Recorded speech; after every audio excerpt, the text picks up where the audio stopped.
Exit poll പ്രവചനങ്ങളെക്കാൾ കൂടുതൽ സീറ്റുകളോടെ UDF മികച്ച വിജയം നേടുമെന്ന് ആര്യാടൻ ഷൗക്കത്ത് MLA. മെയ് 4-ന് UDFന്റെ ശക്തമായ തിരിച്ചുവരവിന്റെ ദിവസം കൂടിയാകുമെന്നും ആര്യാടൻ ഷൗക്കത്ത് നിലമ്പൂരിൽ പറഞ്ഞു. അല്ല, എക്സിറ്റ് പോള് ജനങ്ങൾ വോട്ട് ചെയ്തത് ആണല്ലോ എക്സിറ്റ് പോള് പ്രതിഫലിക്കുന്നത്. എന്തായാലും എക്സിറ്റ് പോള് പറയുന്നതിനേക്കാൾ അപ്പുറത്തായിരിക്കും വിജയം എന്ന കാര്യത്തിൽ യാതൊരു സംശയമല്ല. എക്സിറ്റ് പോള് പരമാവധി 78, 80, 85 ഒക്കെ പറയുന്നത്. ഒരു സംശയം വേണ്ട, UDFന്റെ വിജയം അതിനേക്കാളും അപ്പുറത്താണ് എന്ന കാര്യത്തിൽ ഒരു തർക്കമില്ല. എന്തായാലും ഈ മെയ് മാസത്തിൽ UDFന്റെ നേതാവ് മുഖ്യമന്ത്രിയായി കേരളത്തിൽ ഒരു മന്ത്രിസഭ ഉണ്ടാകും എന്ന കാര്യത്തിൽ ഒരു തർക്കവും വേണ്ട. CPM എന്തായാലും 4-ാം തീയതി വരെ അവർക്ക് സമയം കൊടുത്തിരിക്കുക. അവർക്ക് എത്ര വേണമെങ്കിലും പറയാം.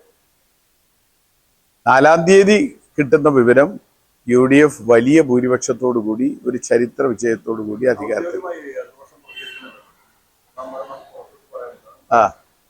അല്ല, അതുപോൽക്ക് പറയാലോ, ഓല് ഏത് ഇലക്ഷനിലും തോറ്റു എന്ന് പറയില്ലേ. ഇനി അത് തോറ്റു കഴിഞ്ഞാൽ പിന്നെ ഇതിന്റെ ശതമാനം പറയും, കണക്ക് പറയും. ഓക്കെ, നിലമ്പൂരും തോറ്റതായിട്ട് പോലും അംഗീകരിച്ചില്ലല്ലോ. 11,000-ന് അവരെ സീറ്റ് തിരിച്ചു പിടിച്ചിട്ട്. അല്ല, എക്സിറ്റ് പോള് ജനങ്ങൾ വോട്ട് ചെയ്തത് ആണല്ലോ എക്സിറ്റ് പോള് പ്രതിഫലിക്കുന്നത്. എന്തായാലും എക്സിറ്റ് പോള് പറയുന്നതിനേക്കാൾ അപ്പുറത്തായിരിക്കും വിജയം എന്ന കാര്യത്തിൽ യാതൊരു സംശയമല്ല.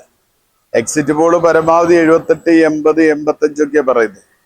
ഒരു സംശയം വേണ്ട, UDFന്റെ വിജയം അതിനേക്കാളും അപ്പുറത്താണ് എന്ന കാര്യത്തിൽ ഒരു തർക്കമില്ല.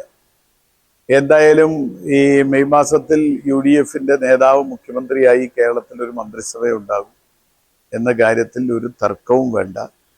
CPM എന്തായാലും 4-ാം തീയതി വരെ അവർക്ക് സമയം കൊടുത്തിരിക്കുക. അവർക്ക് എത്ര വേണമെങ്കിലും പറയാം. 4-ാം തീയതി കിട്ടുന്ന വിവരം UDF വലിയ ഭൂരിപക്ഷത്തോടു കൂടി ഒരു ചരിത്ര വിജയത്തോടു കൂടി അധികാരത്തിൽ. സ്വാഗതം പരിശുദ്ധാഭരണങ്ങളുടെ ഈ വിസ്മയത്തിലേക്ക്. Haya gold and diamonds, Bantoor and Elankur.